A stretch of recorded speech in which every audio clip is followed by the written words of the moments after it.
Welcome to Real Estate Innovators Radio, featuring industry influencers and trendsetters, sharing proven strategies to help you build a better business today. And here is your host, Keith Doherty. Hello and welcome to this episode of our show. This is your host, Keith Doherty.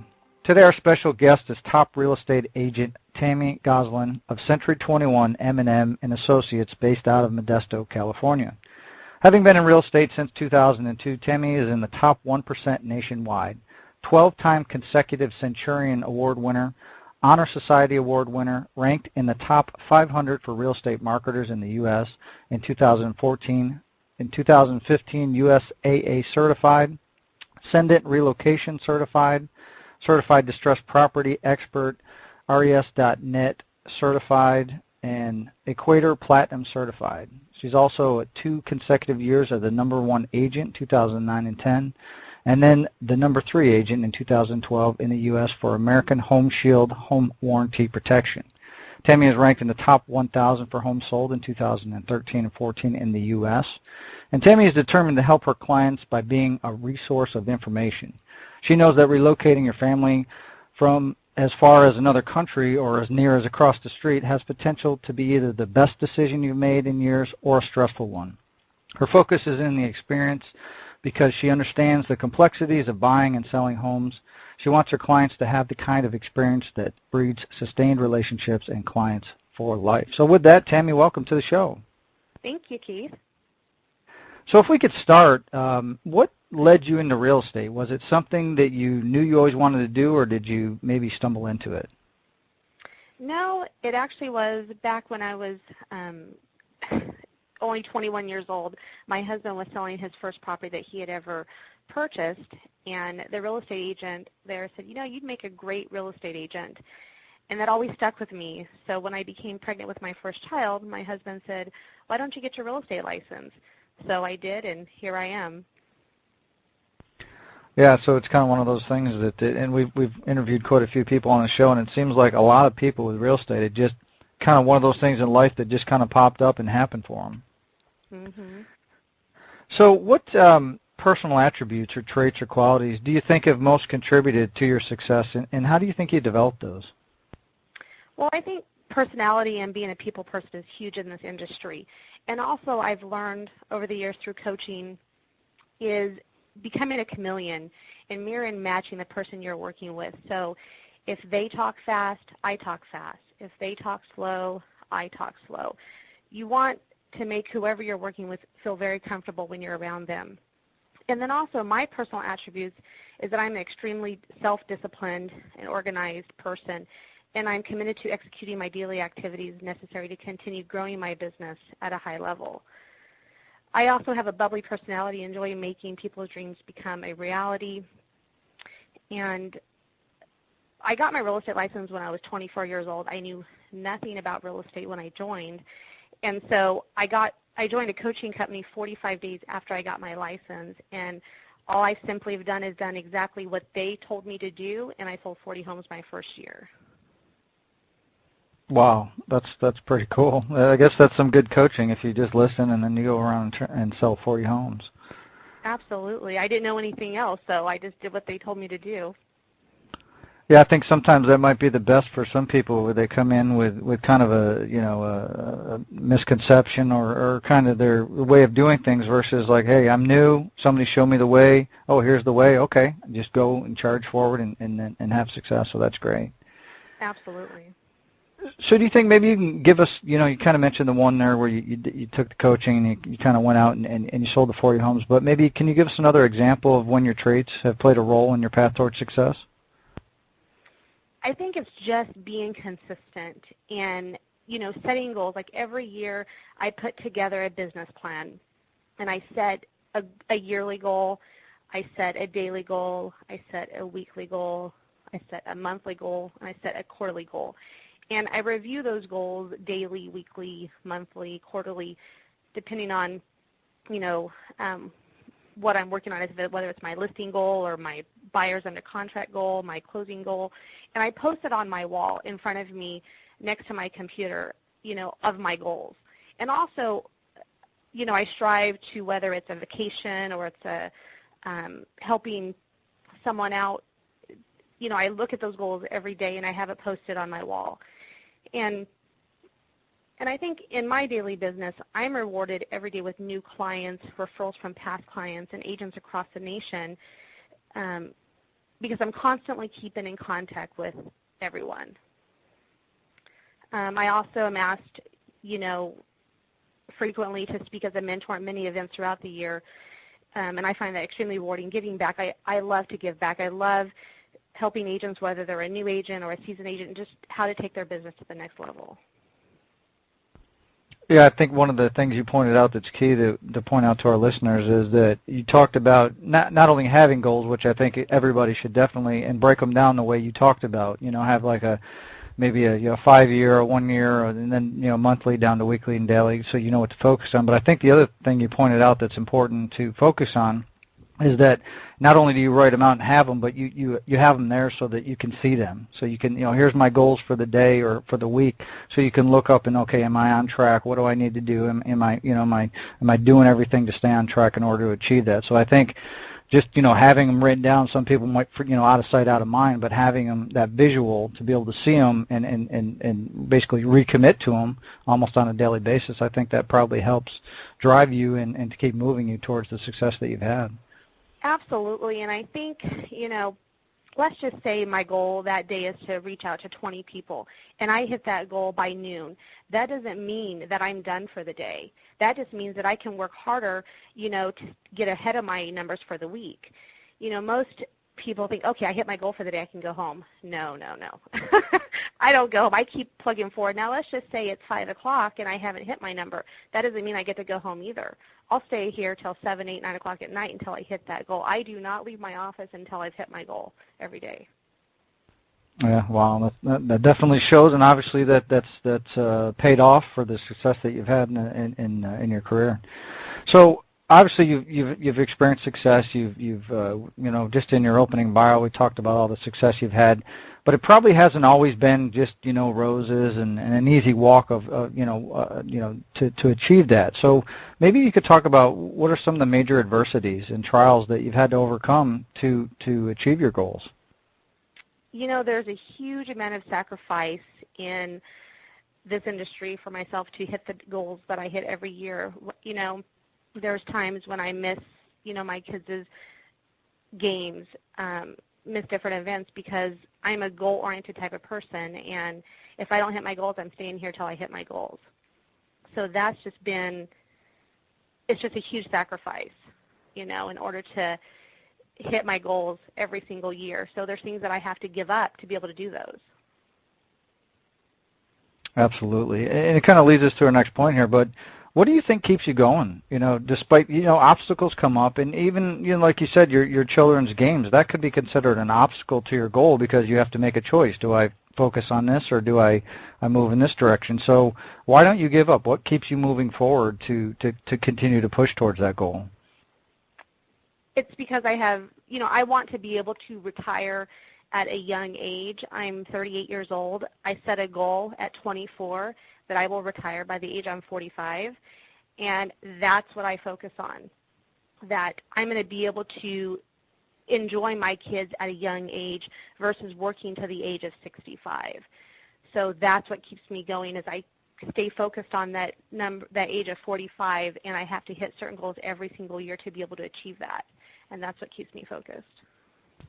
Yeah, I think that's pretty impressive too. That, like you said, not only do you have the daily, but you have that long term. That's the big picture of what you've broken everything down onto, making those calls each and every day. It's all, the big payoff is, okay, I'm going to shoot for 45 and to be retired, so that you can then just focus on, like you said, your family and things like that. So I think that's great.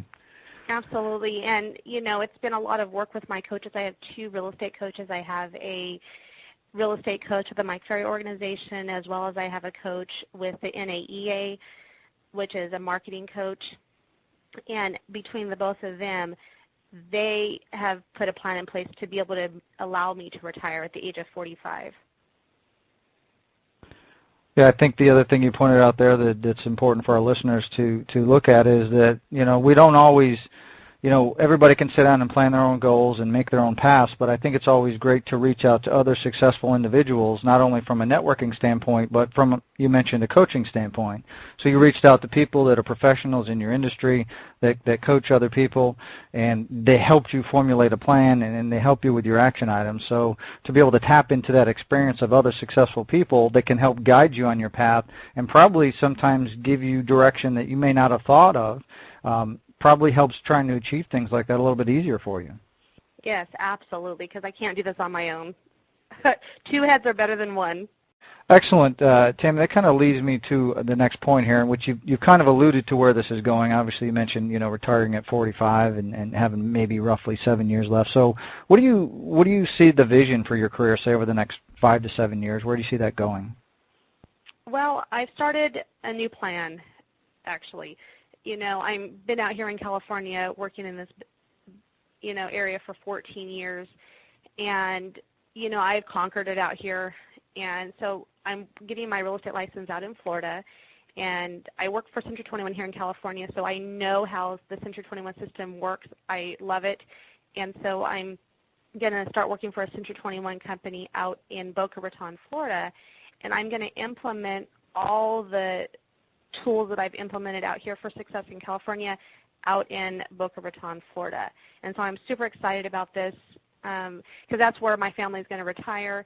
I've looked at Florida as a retirement place for many years, and so I want to implement that now since I have 7 years left to really build a big business out there and have both my business in Florida as well as California running smoothly by the time that I retire, so my team's just producing, my business, during my retirement years.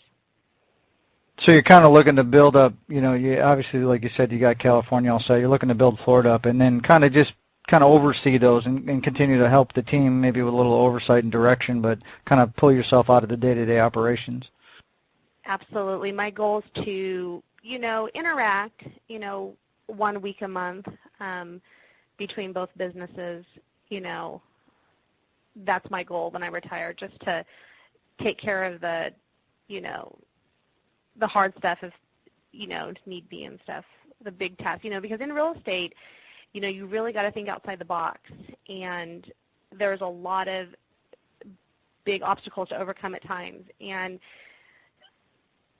with my experience, I've sold over 1,500 homes in my career of 14 years, and I've seen, a lot over those years. And because of my experience, I don't feel there's any obstacle too big. I feel like there's a solution for everything. Absolutely. And to kind of have this growth and as you build things out, what do you feel is the best way you market yourself as a real estate professional so you can have continual growth? It's staying in touch with my past clients, friends, and family. Every single year, I handwrite and personally sign Christmas cards with a calendar that goes out to my entire database. And the key to a successful Christmas card is I mail it the day after Thanksgiving. So I'm the first Christmas card that everyone gets in my database. So as they move my Christmas card around their house, my face is in front of them, my name's in front of them. And then also sending out monthly postcards to my entire database, quarterly mailings.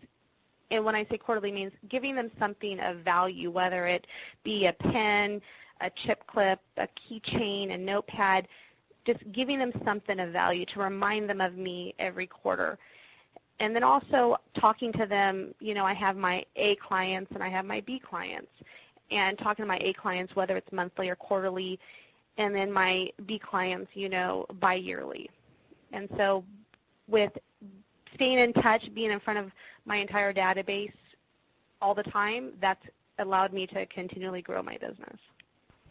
Yeah, I think what you pointed out there is great is about, the front of mind thing, and that's kind of what you're doing. They may have purchased from you, whether you were a buyer or happened to be, help them, find the house or put them in, but you've done business with them, so they may forget that because it could be years down the road. But if you're always reminding them of that relationship. Obviously, if it was a good one, they'll continue to think about you. So then when they do come to that point, or when somebody says to them, "Hey Joe, we're thinking about selling our house," like, "Oh, you got to call Tammy," right? Because they're just, that's going to be the natural thing, because people like to have the answer, especially when a friend asks, "Hey, where should we eat?" or "Who should we use?" "Oh, you got to use Tammy. Tammy's awesome," right?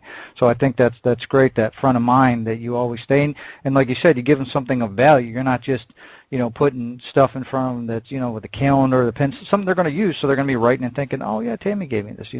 Just a little subtle thing to stay front of mind. Absolutely. Excellent. So that kind of moves me to another question. I think that there's sometimes some misconception or myths about real estate agents, and I think some people just assume that, okay, it's time to sell my house. I'm gonna put a sign up.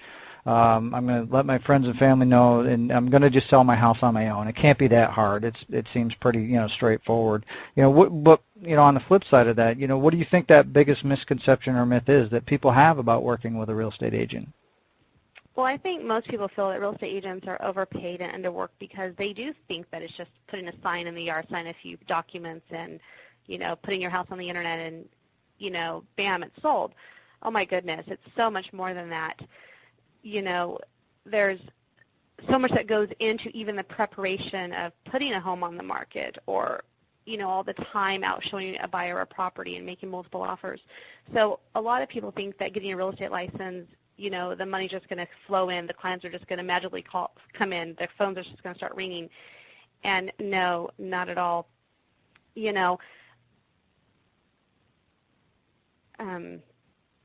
There's a lot of training that comes involved from getting your license. There's definitely a ton of business out there, but you got to work for it. The second I take a listing, my seller knows my listing plan of action. So on every appointment that I go on, whether it's a buyer or a listing, I have a plan of action in place. So my clients always know where we're at throughout the entire process. And so I've never been told that I'm overpaid and underworked, because I always bring value to the tables on every transaction. And so all you listeners out there, if you want to get your real estate license, great. It's a wonderful business to be in, but there's a lot of hard work. There's a lot of behind-the-scenes stuff that, goes into every transaction, many, many hours of hard work and thinking outside the box to put together multiple transactions. I've had a transaction where it's five different transactions to close at that last property. So the first transaction to the last, it's a domino effect, and just trying to juggle all of that is huge. Making sure we're all on our time frames and everything. So. Yeah, absolutely. I think, like you said, there's a lot more involved, and I don't think people know. And I think the key thing you said there too is value. It's not necessarily that agents are overpaid. You're providing a value, and you're showing that you're of value because of the service you provide. That it isn't just, oh, hey, I'm going to put a sign in your yard and go list it in the MLS, and then I'll see you at closing when somebody happens to buy your house. Right? There's a lot more involved in that, and I think you're able to show that value to your clients, so that they say, okay, yes, she's worth every penny, because it was seamless, it was smooth, it was a great transaction, and even if something did raise its head up, like you said, with all your experience, you knew how to handle it, and you guided them through it, and that was extremely valuable for them, because you took that stress load off of them dealing with all the issues that could potentially come up. Mm-hmm, for sure. So this is kind of a hypothetical. Let's say you get a call from a family member in another state. Let's say they want to sell their home. Let's say they're in New York. They're going into spring here in April. All of a sudden it snows, and they're like, that's it. We've had it. Let's call Tammy. We're coming to California, Tammy.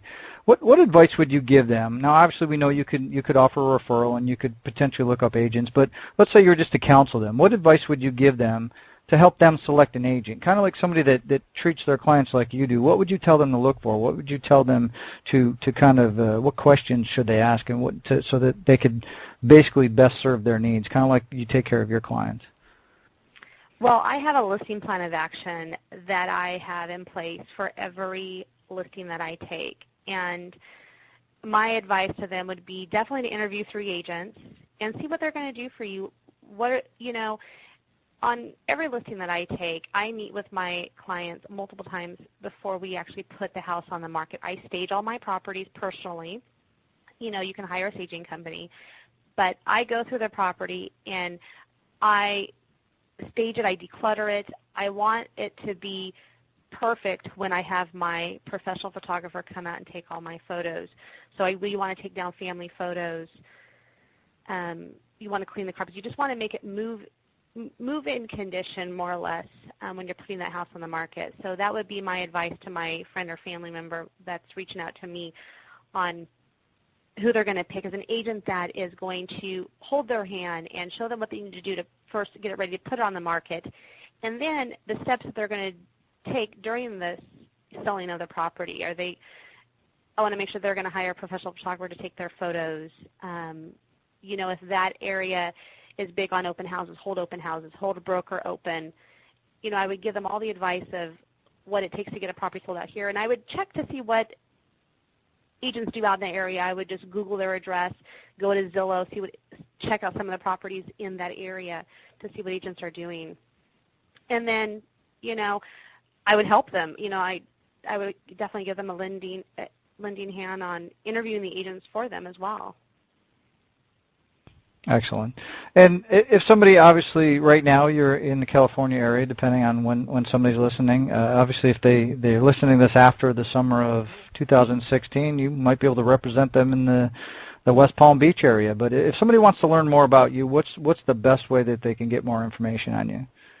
You can definitely Google me. I have my personal website as well, which is TamiGosselin.com. That has my personal bio on there.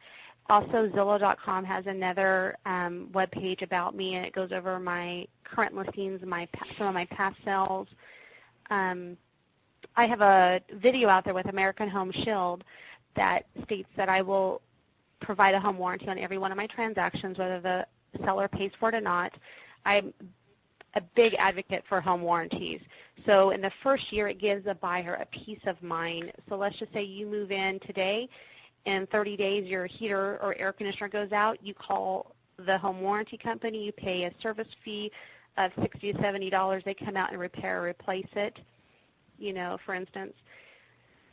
So that's the best way to find out about me if you don't know me personally, if you just wanted to, see what I'm about on the web.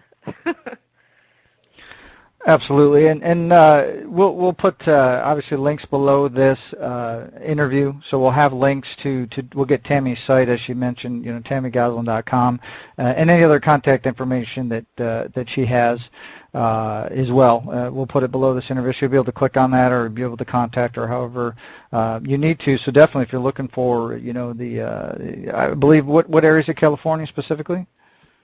I'm in the Central Valley. I'm in Modesto, California, which is south of Sacramento, north of Fresno. I service, my big three counties that I service is Merced County, Stanislaus County, and San Joaquin County. All right, excellent. So if you happen to be in that area, definitely reach out to Tami, as well as, like we mentioned, she'll be taking over West Palm Beach very soon, at least the Boca area, come the summer of 2016. So with that said, I just want to thank you, Tami, for taking time out of your schedule and coming here today to share your business experience and all your knowledge with our listeners. And like we said, once again, if you want to learn more about Tami, you'll be able to click any of the links or get our contact information below. So with that said, everybody, until our next show, have a great day, and we'll talk to you guys all soon. Thanks, Keith. Thanks for listening to Real Estate Innovators Radio. To hear all episodes featuring leading real estate industry influencers and trendsetters, visit us online at realestateinnovatorsradio.com today.